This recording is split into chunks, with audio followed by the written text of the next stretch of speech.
أعوذ بالله من الشيطان الرجيم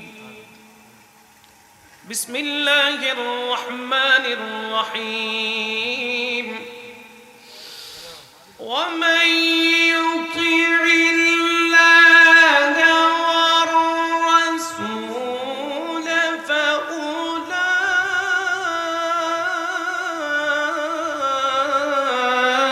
فأولئك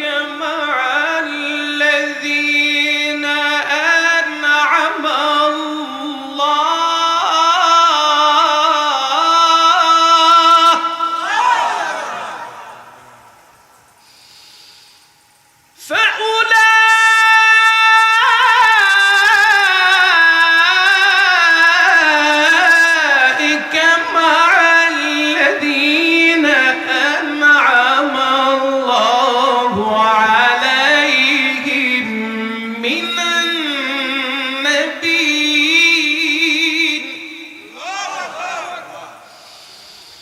من النبيين والصديقين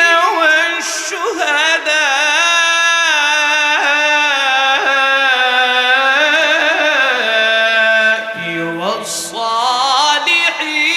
والصالحين وحسن أولئك رفيقا صدق الله المولانا العظيم وصدق رسوله النبي الحبيب الكريم ونحن على ذلك لمن الشاهدين والشاكرين والحمد لله رب العالمين رب صل وسلم وبارك عليه होली दीगर राजा महाराज लाहो मुदिर सालम खानी अब्दुल कादिर जिलानी अब्दुल कादिर माशाअल्लाह होली दीगर राजा महाराज सालम खानी माशाअल्लाह लानी अब्दुल कादिर कृपा कोरे राखो मोदेर लज ओगो कुतुबे रब्बानी अब्दुल कादिर हाँ हाँ अब्दुल कादिर जी रसूल पाकेर तुम पियारा मौला आलिर नयन तारा मा फतिमार प्राणेर दुलाल हासान हुसैनेर जिगर पारा हासान हुसैनेर जिगर पारा সর্বগুণে গুণময়ী সর্বগুণে গুণময়ী ওগো মাহবুবে সুবহানী আব্দুল কাদের মাশাআল্লাহ ওলি দিগর রাজা মহারাজ লামুদের সালাম খানি মাশাআল্লাহ নানি আব্দুল কাদের মুসিবতে পড়ে যখন ডাকি তোমায় দস্তগীর মুসিবতে পড়ে যখন ডাকি তোমায় দস্তগীর মুহূর্তে উদ্ধার করো ওগো মোদের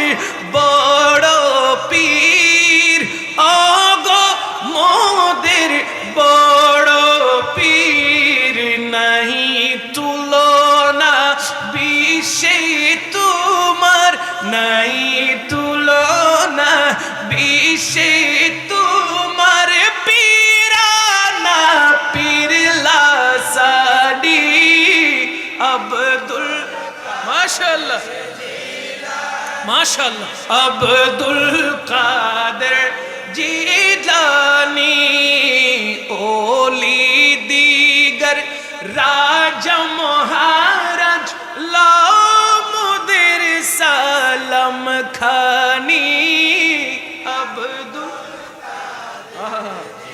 রানী আব্দুল কাদের জিলানী কৃপা করে রাখো মোদের লাজ ওগো কুতুবে রব্বানি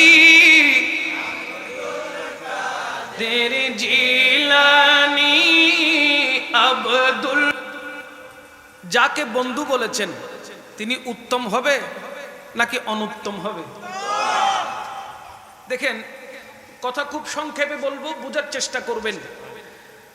আল্লাহ কোরআনুল কারীমের মধ্যে সূরা নিসার 69 নম্বর আয়াতে ইরশাদ মুবারাকা করেছেন, বিসমিল্লাহির রহমানির রহিম, ওয়া মান ইউতি'ইল্লাহা ওয়ার রাসূল ফাউলাইকা মা'আল্লাযীনা আন'আমা আল্লাহু আলাইহিম। কোরআনে কত চমৎকার করে আল্লাহ পাক রব্বুল ইজ্জত কত চমৎকার বলেছেন। দেখেন, আল্লাহ পাক রব্বুল আলামিনের নিয়ামত অনুগ্রহ, আল্লাহ এবং আল্লাহর রাসূলের অনুগ্রহ নিয়ামত গোটা কায়নাতকে ভরপুর করে রেখেছেন। একটাবার নিয়ামত উঠে গেলে ধ্বংস হতে সময় লাগবে। আল্লাহ পাক যাদের উপর অনুগ্রহ করেছেন, দয়া করেছেন, তাদের মধ্যে অন্যতম আল্লাহ কোরআনে বলেছেন মিনান নবিয়্যিন, আল্লাহ কোরআনে বলেছেন ওয়াসিদ্দিকিন, আল্লাহ কোরআনে বলেছেন ওয়াশুহাদাই ওয়াসসালিহিন। বলেন না সুবহানাল্লাহ। এই কথা বলে আবার শেষের দিকে বলেছেন ওয়াহাসুনা উলাইকা রাফিকা। নবীগণ, সিদ্দিকগণ, শুহাদাগণ, সালেহিনগণ তারা কতই না উত্তম বন্ধু। বলেন না সুবহানাল্লাহ। আমরা বন্ধু মনে করি, আমরা বন্ধু মনে করি, আমাদের অতি আপনজন মনে করি পীরানে পীর দস্তগীর হুজুর গৌসে পাককে। কথা বলেন না, ঠিক না? আমরা অধীর, খুব কাছের, খুব নিকটবর্তী বন্ধু মনে করি খাজাগান খাজা গরিব নওয়াজকে। কথা বলেন না, ঠিক কি না? কোরআনের ভাষায় তারা সালেহীন বান্দা, কোরআনের ভাষায় তারা কি বান্দা? সালেহীন বান্দা। বন্ধুর মধ্যে অনেক রকমের বন্ধু আছে। কারা চোর বন্ধু আছে, কারো ডাকাত বন্ধু আছে, কারো বাটপার বন্ধু আছে, কারো সিটার বন্ধু আছে, কারো সন্ত্রাসী বন্ধু আছে। আছে না নাই বাবা? কারো দুর্নীতিবাজ বন্ধু আছে না নাই? আছে।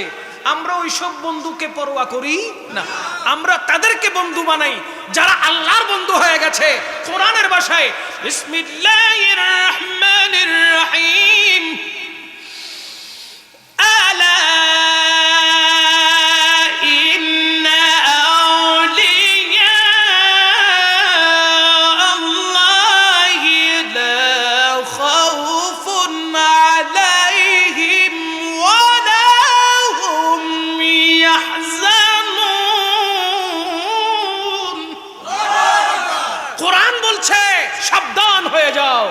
নিশ্চয়ই আমার বন্ধুদের না দুনিয়াতে কোনো ভয় আছে, না পরকাল নিয়ে কোনো চিন্তা আছে।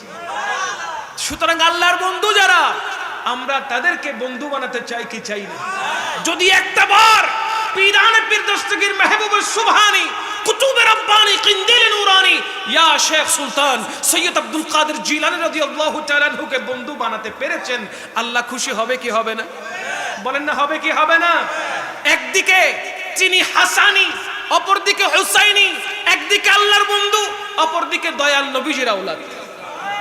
তো দয়াল নবীজির আওলাদ হলে আওলাদে পাকের আহলে বাইতে রাসূলের শরণাপন্ন হলে সব সময় আহলে বাইতে রাসূলের ভালোবাসা কলিজার মধ্যে রাখলে রাসূলুল্লাহ সাল্লাল্লাহু আলাইহি ওয়াসাল্লাম কি খুশি হবেন না? বলেন না, হবেন না? আল্লাহ কোরআনে কি বলেছেন? ইল্লাল মাওয়াদ্দাতা ফিল কুরবা। আল্লাহ কোরআনে বলেছেন আমার রাসূল সাল্লাল্লাহু আলাইহি ওয়াসাল্লামের নিকটবর্তী যারা আহলে বাইত রাসূল যারা, ওগো রাসূল আপনি আপনার উম্মতদেরকে বলে দেন তারা যেন আপনার নিকটবর্তী আহলে বাইত রাসূলকে মুহাব্বত করে। আমরা মুহাব্বত করি কিনা? জোরে বলেন, করি কিনা? একটু আওয়াজ দিয়ে করি কিনা? ভালোবাসি ভালোবাসি প্রিয় নবীকে, ভালোবাসি প্রিয় নবীকে, আল্লাহ ও রাসূলকে মোরা ভালো। আওয়াজে বোঝা যাচ্ছে কেউ বাসেন আর কেউ বাসেন না, এমনটা? সবাই বলেন না আল্লাহ ও রাসূলকে মোরা মাশাআল্লাহ, আল্লাহ ও রাসূলকে মোরা ভালোবাসি, মওলা আলী ফাতেমাকে ভালোবাসি, ইমাম হাসান হুসাইনকে ভালোবাসি, ভালোবাসি মাশাআল্লাহ, ভালোবাসি ভালোবাসি প্রিয় নবীকে, প্রিয় নবীকে। চিৎকার।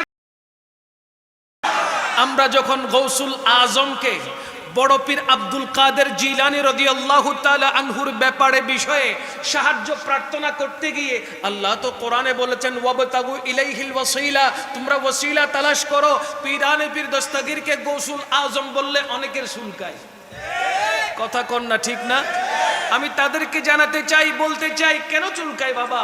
তোমাদের এই চুলকানির কোনো মলম কিন্তু কোনো ডাক্তার আজ পর্যন্ত বাইর করতে পারে? সেই তখন থেকে চুলকাচ্ছে, কিয়ামত পর্যন্ত চুলকাবে, কিন্তু ওই চুলকানির মলম কোনো দোকানে পাওয়া যাবে? পাওয়া যাবে এক জায়গায়। বলে কোন জায়গায়?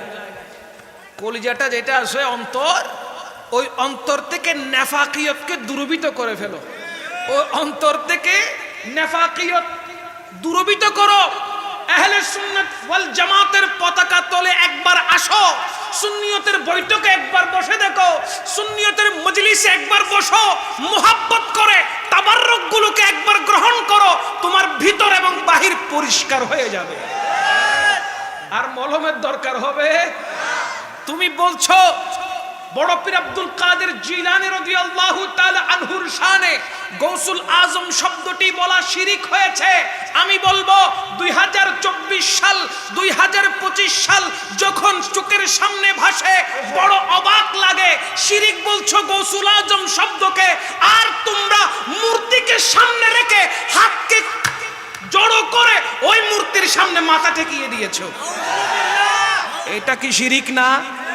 কথা কোন, এটা কি শিরিক না?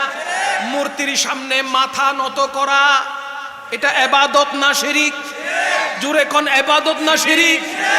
মন্দিরে গিয়ে গিয়ে প্রসাদ গ্রহণ করা, কোকা কোলাকে খুলে পান করা, কেক খাওয়া, মিষ্টি খাওয়া, লাড্ডু খাওয়া, এগুলো কোন দরজার ইবাদত আমারে বলতে হবে?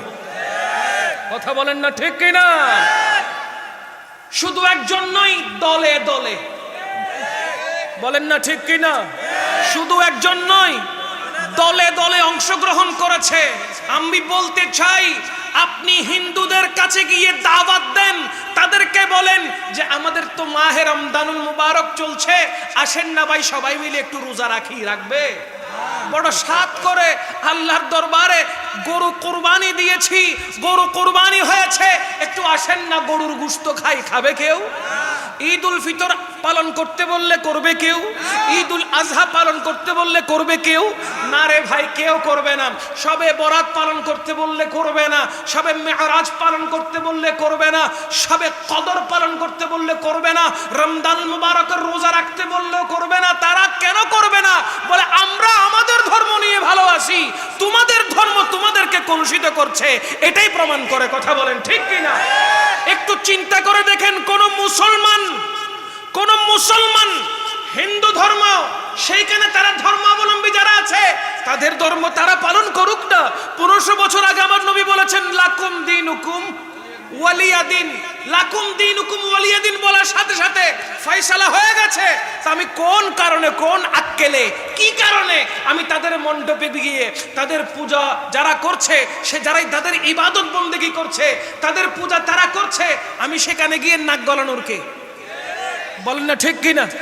আমি যাচ্ছি, আমি গিয়ে পূজা মণ্ডপে তাদেরকে বলছি আমি আজ এখানে উপস্থিত হতে পেরে আল্লাহর কাছে শুকরিয়া আদায় করছি। দেখেন কত বড় বাটপার। পূজা মণ্ডপে গিয়ে শুকরিয়া আদায় করছে কার? কথা বলেন কার? তুমি গৌসুল আজমে ভুল ধরো, তুমি 2024 সালে মাজার ভাঙো, মাজারে গিয়ে আঘাত করো, সাহেবুল মাজারকে তুলে পুড়িয়ে ফেলো। তোমার যখন 2024 সালে মাজার যখন বিরোধিতা করা শুরু করে দিয়েছো, হক্কানি রব্বানি আল্লাহর মকবুল ওলিদের মাজার যখন আঘাত করা শুরু করে দিয়েছো, আল্লাহ পাক তোমাদেরকে টেনে ঘর থেকে বের করে মন্দিরে পাঠিয়ে দিয়েছে। কথা বলেন না ঠিক কিনা? তাই বলতে চাই, আমাদের সম্পর্ক মাজারওয়ালাদের সাথে, মূর্তি পূজকদের সাথে আমাদের সম্পর্ক হচ্ছে আল্লাহ ওয়ালাদের সাথে, আর তোমাদের সম্পর্ক হলো মূর্তি পূজাওয়ালাদের সাথে। এই জন্য তোমাদের শব্দটা বারবার এই কথা আসে যে সুন্নিরা মাজার পূজা করে, সুন্নিরা মাজার পূজা করে। আরে না রে বাবা, সুন্নিরা মাজার পূজা করে না, সুন্নিরা মাজার জিয়ারত করে। পূজা কারা করে? 2025 সালে সেটা প্রমাণ হয়ে গেছে।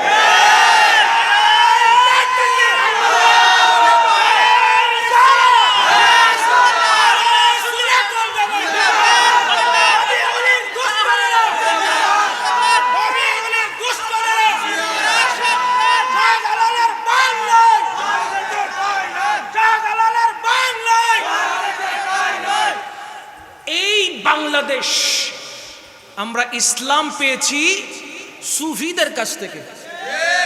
এখানে কোন আল্লাহর হাবিব সাল্লাল্লাহু আলাইহি ওয়াসাল্লাম তশরিফ রাখেন নাই, আসহাবে রাসূলুল্লাহগণ তশরিফ আনয়ন করেন নাই।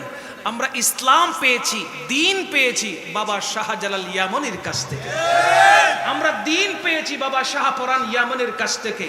এজন্য বলি শাহজালালের বাংলাদেশ, শাহপরানের বাংলাদেশ, রহম করো আল্লাহ দয়া। আর একটু মোহাব্বতে রহম করো আল্লাহ দয়া। শাহজালালের বাংলাদেশ, শাহপরানের বাংলাদেশ, এই ওলি আল্লাহর বাংলাদেশ, কুরআন সুন্নাহর বাংলাদেশ, রহম করো আল্লাহ দয়া করো আল্লাহ, রহম করো আল্লাহ দয়া করো আল্লাহ। চিৎকার দিয়ে বলেন আমিন। আল্লাহর রহমত পেতে হলে, আল্লাহর দয়া পেতে হলে, দয়াল নবী পাক সাল্লাল্লাহু আলাইহি ওয়াসাল্লামের করুণা পেতে হলে, রহমতুল লিল আলামিনের পক্ষ থেকে রহমত পেতে হলে আল্লাহ এবং রাসূলের সাথে, ওলি কামেলিনদের সাথে সম্পর্ক রাখতে হবে কি হবে না? সম্পর্ক রাখুন তাদের সাথে যাদের উপরে আল্লাহ রাজি হয়েছে। সম্পর্ক রাখুন তাদের সাথে যাদের উপরে আল্লাহর রহমত রয়েছে। চিৎকার দিয়ে বলেন ঠিক কিনা?